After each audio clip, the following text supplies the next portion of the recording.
About 2.5 million children today are HIV infected around the world.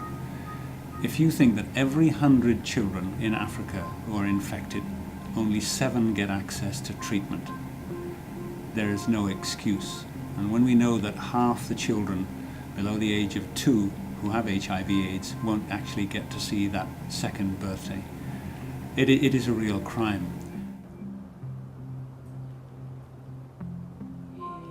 In Swaziland, I would say, most of the mothers and the carers and the grandmothers have major problems. One is the issue of accessing treatment for these young children. That has been a major problem in our country. And also with the syrup, the grandmothers are facing a big challenge now. The taste of the syrup,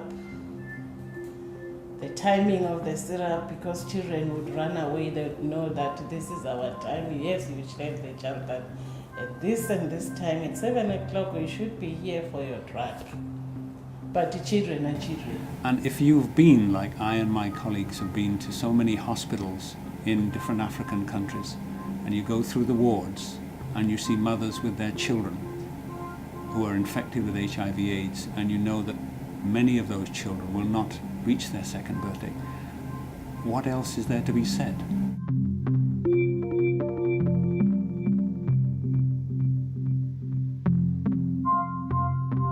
Canada's access to medicines regime is a set of provisions in Canada's law right now that is supposed to allow for lower cost, more affordable versions of brand name drugs to be made in Canada in a generic form and exported to developing countries.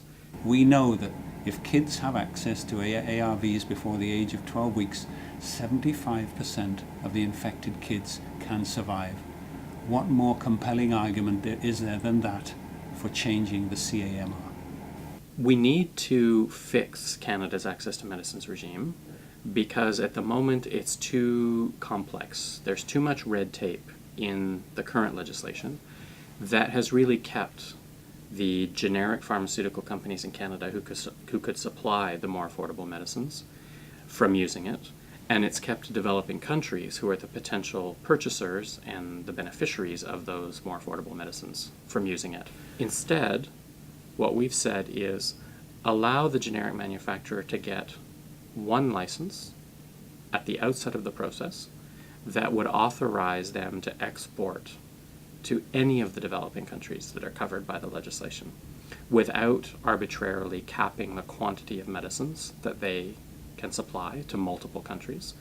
That would allow them to actually bring down the price of the medicines further because they would be able to buy the ingredients of those medicines in bulk more cheaply, so it would benefit patients in the end.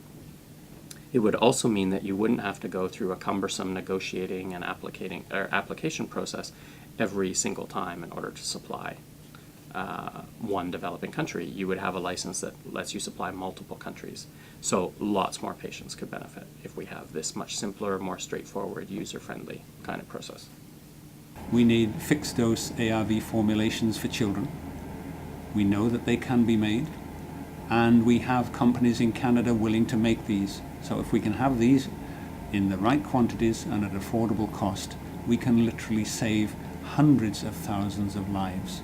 The problems that the caregivers are getting is the medicine of the children carrying HIV, because this syrup doesn't taste that doesn't have a child-friendly taste. The other problem is the issue of storage. As I've said, the children are children. In some instances, the children went to steal it and then they spill it over because they were tired of taking the syrup. And then the issue of refrigerator and so on. In the rural community, there is no refrigerator, there is nothing. And then the last problem, I would say, is the problem of these children being stigmatized at school. You are always taking this. What is it? Others, they want to know, why are you taking this? What is wrong with you? So it has exposed the children in some stigmatization and discrimination because that is exposed. The syrup is different from the tablets. This is an issue about children. This is not an issue really about patents. It's not an issue about the drug companies. It is an issue about doing the right thing for children. So why should they not now pass the law? Because if they pass the law, we know automatically that we are benefiting in Africa. Our children are benefiting in Africa. If Canada will amend Camr and implement the one license solution, then we have a really powerful response to the AIDS pandemic and its impact on very young children. Because Canada will be able to produce, on a mass scale, affordable drugs for young kids that we can get out all around Africa to children in the first few weeks of their lives and know that we can stop 75% of deaths of those children if we treat them on time. So this can be very powerful. So I must say, when we hear that legislators or those in positions of power are still waiting for more evidence to be collected in order to change Camr, our response is, what more evidence do you need? Now we are pleading, saying the government of Canada, together with the MPs, it is very important to look at the issues of HIV and AIDS in Africa and to make sure that they assist on this.